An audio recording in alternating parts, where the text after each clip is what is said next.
देवानाम प्रिय प्रियदर्शी चक्रवर्ती सम्राट अशोक आज विश्व भर के सभी महानतम एवं शक्तिशाली सम्राटों की पंक्ति में शीर्ष स्थान पर विराजित है। उन्हें यूं ही चक्रवर्ती सम्राट नहीं कहा जाता। उनका साम्राज्य उत्तर में हिंदुकुश की श्रेणियों से लेकर दक्षिण में मैसूर तक, तो पूर्व में बांग्लादेश से लेकर पश्चिम में अफगानिस्तान, ईरान तक फैला हुआ था। वर्तमान परिदृश्य में देखा जाए तो सम्राट अशोक का ये साम्राज्य आज का भारत, अफगानिस्तान, नेपाल, पाकिस्तान, भूटान, म्यांमार और बांग्लादेश के अधिकांश हिस्से में व्याप्त रहा था। उस समय से लेकर आज तक ये किसी भी भारतीय राजा का सबसे बड़ा साम्राज्य रहा है। इसीलिए मौर्य साम्राज्य के ये तीसरे सम्राट भारत के आज तक के सबसे शक्तिशाली एवं महान सम्राट रहे हैं। इतने विशाल साम्राज्य को कुशलता से संभालने वाले सम्राट अशोक अपने कार्यक्षम प्रशासन के साथ साथ बौद्ध धर्म के वैश्विक प्रचार प्रसार के लिए भी दुनिया भर में प्रसिद्ध रहे। इसीलिए बौद्ध धर्म के इतिहास में गौतम बुद्ध के पश्चात सम्राट अशोक का स्थान बेहद ही महत्वपूर्ण माना जाता है। अपने शुरुआती जीवन में चंड अशोक के नाम से कुख्यात सम्राट अशोक अंत में धम्म की राह पर चलकर देवानाम प्रिय अशोक बने। सत्य, अहिंसा, प्रेम, करुणा और सहिष्णुता, इन मूल्यों को विश्व भर में प्रसारित करने वाले सम्राट अशोक के क्रूरता से करुणा तक के सफ़र को आज हम इस वीडियो के माध्यम से विस्तार से समझने की कोशिश करेंगे। तो आओ दोस्तों, शुरू करते हैं आज का ये वीडियो।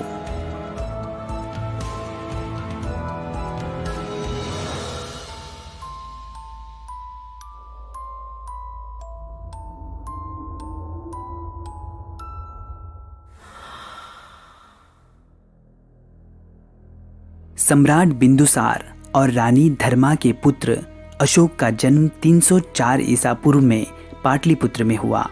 बौद्ध ग्रंथों में वर्णन है कि सम्राट बिंदुसार की 16 पटरानियां और 101 पुत्र थे, जिनमें से 99 पुत्रों को अर्थात अपने 99 भाइयों को मारकर अशोक ने स्वयं को सम्राट पद पर स्थापित कर दिया।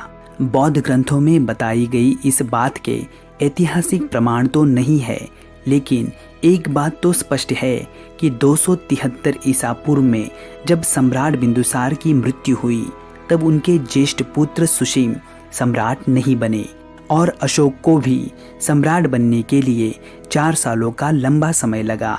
इसका मतलब इन 4 सालों में अशोक और उनके भाइयों में कड़े सत्ता संघर्ष का माहौल रहा और इस आंतरिक अशांति से भरे माहौल के खत्म होने के बाद ही 269 ईसा पूर्व में सम्राट अशोक का विधिवत राज्याभिषेक हुआ। सत्ता संभालते ही अशोक ने विरासत में प्राप्त विशाल मौर्य साम्राज्य को और अधिक विशाल करना प्रारंभ कर दिया। साम दाम दंड भेद हर प्रकार की नीति को अपनाते हुए सम्राट अशोक ने आधुनिक असम से लेकर ईरान की सीमा तक का साम्राज्य केवल 8 वर्षों में ही विस्तृत कर लिया। इस दौरान अपने कठोर व्यवहार के कारण लोग सम्राट अशोक को चंड अशोक के नाम से पुकारने लगे। बौद्ध साहित्य तथा लोक कथाओं में चंड अशोक के इस कठोर रूप का वर्णन करने वाली कई कहानियां प्रचलित है।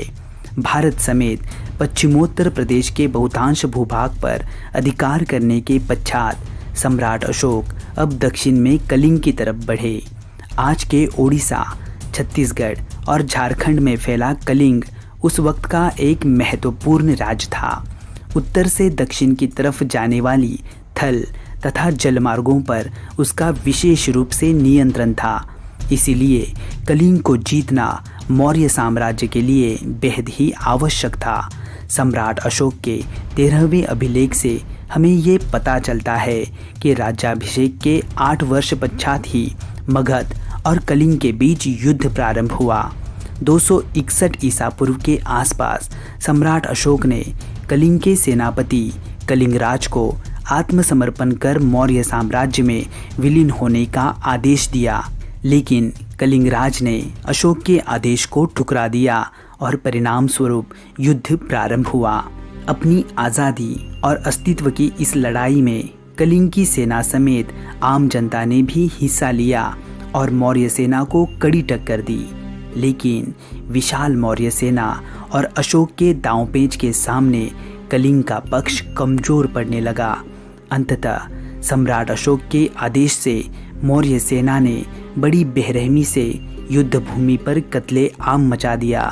13वें शिलालेख के अनुसार इस युद्ध में लगभग 1 लाख लोग मारे गए, 1.5 लाख लोग घायल हुए और लगभग उतने ही लोगों को निर्वासित किया गया। सम्राट अशोक ने इस युद्ध के परिणामों को जब अपनी आंखों से देखा तब उनके चेहरे पर जीत की खुशी की जगह निरर्थक संघर्ष का दुख तीव्रता से झलकने लगा। अनाथ बच्चे, विधवा औरतें और अपाहिज सैनिकों की वेदना को उन्होंने गहराई से महसूस किया। अपने किए पर उन्हें इतना पश्चाताप हुआ कि उन्होंने युद्ध क्रियाओं को सदा के लिए बंद कर देने का निश्चय कर लिया और कलिंग का युद्ध सम्राट अशोक के जीवन का अंतिम युद्ध साबित हुआ। यही से सम्राट अशोक ने अहिंसा तत्व को अपनाते हुए युद्ध की जगह बुद्ध के मार्ग का चयन किया। दिव्यावदान के अनुसार उपगुप्त नामक बौद्ध भिक्षु ने सम्राट अशोक को बौद्ध धर्म की दीक्षा दी और यही से सम्राट अशोक ने शिकार तथा पशु हत्या करना भी छोड़ दिया। उनका हृदय अब मानवता के प्रति दया और करुणा से भर गया। उन्होंने जन कल्याण के लिए अनेकों काम हाथ में लिए, जिसमें चिकित्सालय, पाठशालाएं, सड़कें और कुओं के निर्माण को उन्होंने प्राथमिकता दी। इसी के साथ सभी संप्रदायों के सन्यासियों को भी उन्होंने खुलकर दान दिए। अशोक के शासनकाल में ही पाटलिपुत्र में तृतीय बौद्ध संगीति का आयोजन किया गया। मोगली पुत्ततीस की अध्यक्षता में आयोजित इस बौद्ध संगीति में अभिधम्म पिटक नामक त्रिपिटक ग्रंथ की रचना हुई और बौद्ध धर्म के वैश्विक प्रचार के लिए बौद्ध भिक्षुओं को विभिन्न देशों में भेजा गया, जिनमें अशोक के पुत्र महेंद्र एवं पुत्री संघमित्रा भी सम्मिलित थे।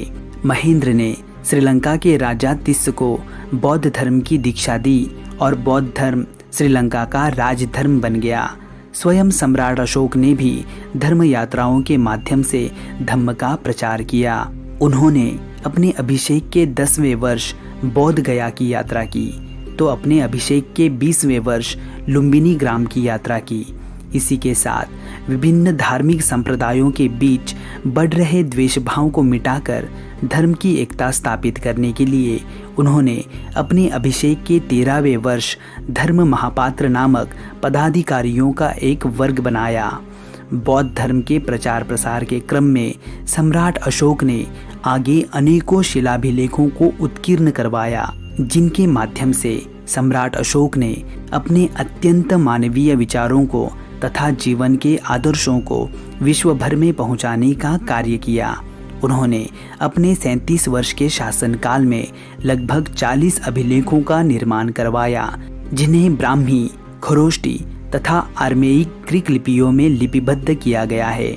शिला, स्तंभ तथा गुफाओं में प्राप्त होने वाले इन अभिलेखों में सम्राट अशोक ने अपने आप को प्रियदर्शी और देवानाम प्रिय की उपाधि से संबोधित किया है।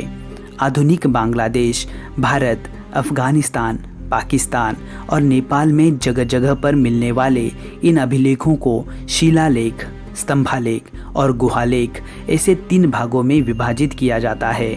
आज हमें सम्राट अशोक के बारे में जितनी भी प्रमाणित जानकारी प्राप्त होती है, उसमें इन अभिलेखों की भूमिका बेहद ही महत्वपूर्ण है। अहिंसा, शांति तथा लोक कल्याणकारी नीतियों के अतुलनीय सम्राट अशोक ने लगभग 37 वर्षों तक शासन किया और फिर 232 ईसा पूर्व में उनकी मृत्यु हुई।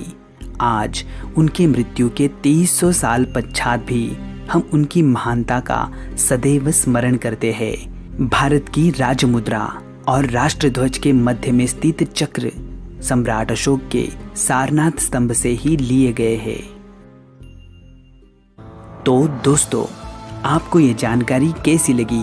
आप हमें कमेंट बॉक्स में ज़रूर बताइए।